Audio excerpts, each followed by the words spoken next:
Welcome to the Real News Network. I'm Paul Jay in Baltimore, and welcome to this week's edition of the Ratner Report with Michael Ratner, who is President Emeritus of the Center for Constitutional Rights in New York. He's chair of the European Center for Constitutional and Human Rights in Berlin. He's a board member of the Real News Network. Thanks very much for joining us again, Michael. Good to be with you, Paul. What do you got for us this week? The big week, really, for the Bradley Manning case and for Julian Assange, particularly Manning. As your listeners know, Manning has been accused of aiding the enemy, allegedly having uploaded hundreds of thousands of documents to WikiLeaks. He is a private in the U.S. Army.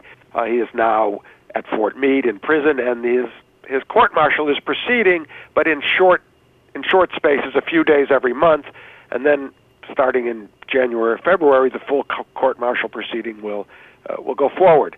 Yesterday, or rather this week, what happened is that Bradley Manning offered to plead guilty, which is really an incredible development.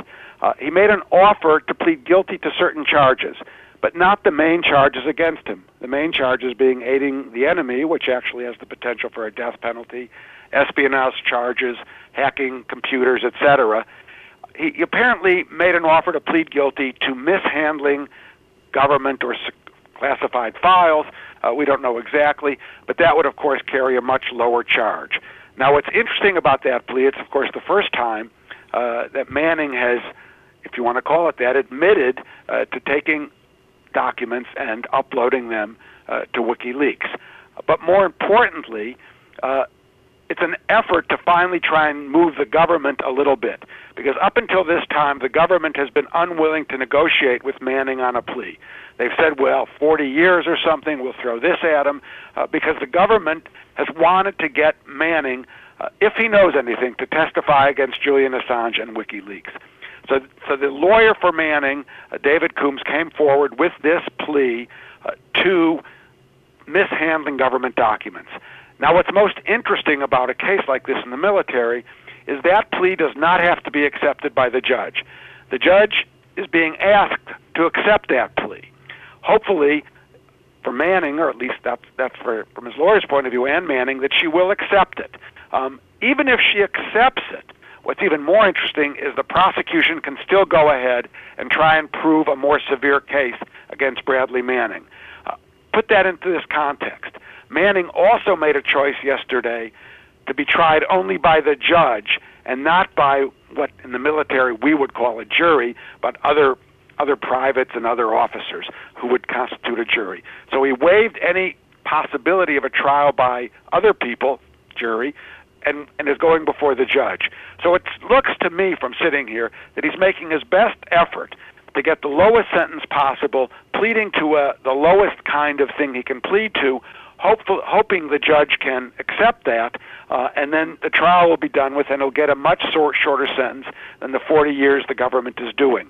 We should also understand the timing. Yesterday was the day after the election, and my guess is that Manning and his lawyer presumed there was no chance of the government or the president really saying okay to this prior to the election, because it would make him look weak on national security, et cetera, et cetera. Now, of course, there's more of a chance. So one scenario here is that the judge takes the plea. The other scenario is that she doesn't take the plea, and then Manning is back where he starts with a trial in February.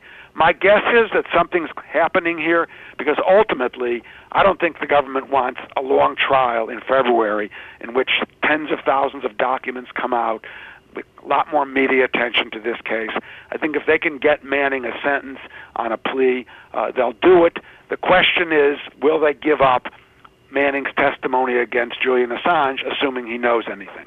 So that was one major development. Okay, let me ask you a couple of questions about that. First of all, the fact that this has gone public, does that mean the government has more or less agreed to this? And you're saying the judge needs to agree, but is there in fact a deal there?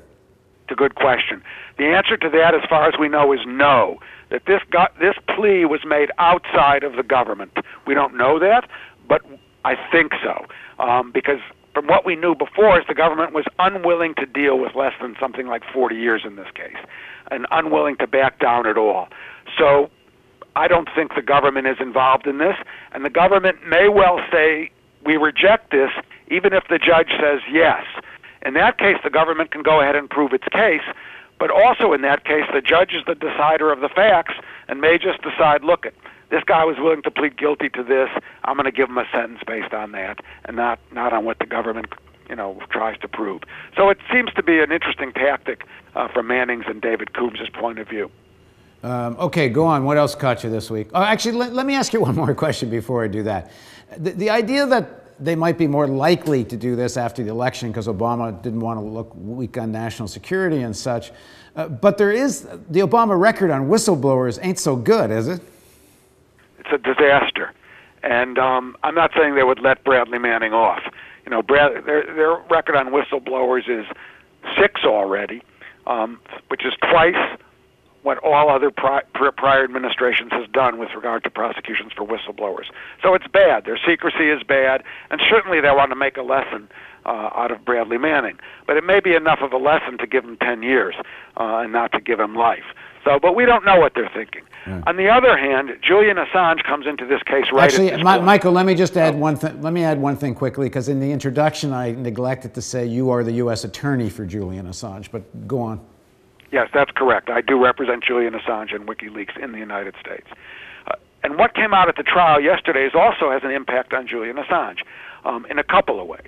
But the main one being, one of the demands at the Bradley Manning case yesterday was that the grand jury testimony from what we call the WikiLeaks grand jury sitting in the Eastern District of Maryland was that he get, as part of his discovery process, those grand jury minutes, because they're necessary to Bradley Manning's defense. That was turned down by the judge on the grounds that that grand jury is still ongoing. So that means there's still an ongoing grand jury investigating Julian Assange and WikiLeaks. And a second verification of that came out in what we call the Twitter subpoena case. The grand jury in Virginia, or rather Maryland, actually asked for documents from Twitter regarding Julian Assange and WikiLeaks. They issued subpoenas. Those are in litigation now around unsealing various documents, etc. The judge in the grand jury case says that he is not willing to unseal those documents because the grand jury is actually ongoing in terms of that investigation. So in terms of Julian Assange and WikiLeaks, it brings again, it verifies that this government, the United States government, is really hot on the trail of getting WikiLeaks and Julian Assange indicted if they haven't done it already. Okay, thanks very much, Michael.